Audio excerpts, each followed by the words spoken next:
This is Channel 2 News, coverage you can count on. It's very nice for us to be able to get hands-on experience as a brand new recruit to get that experience of what a DUI looks like.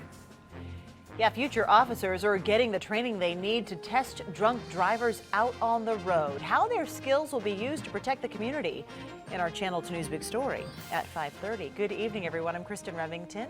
Landon has the night off. Glad you can be with us. It's not every day that law enforcement officers ask you to get drunk, but a group of volunteers is drinking up to help recruits learn how to recognize the signs and symptoms of DUI. Amanda Ketchledge joins us now live at the Public Safety Training Center with more on this part of the police academy. Amanda, how exactly does this help cadets?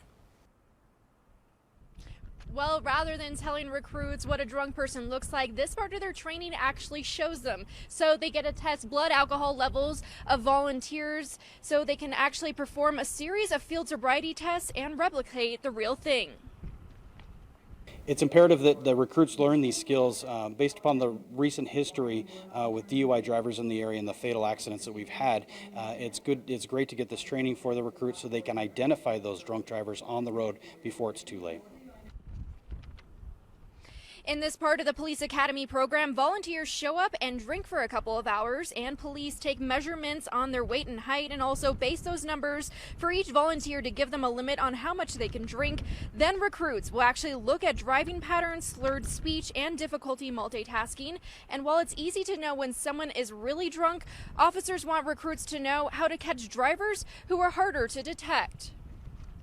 To give the new recruits an opportunity to see what a drunk inebriated person looks like, are right on that verge of 0.08, maybe a little bit higher, maybe even a little bit lower, so that they can make those very critical determinations whether or not they're going to make an arrest.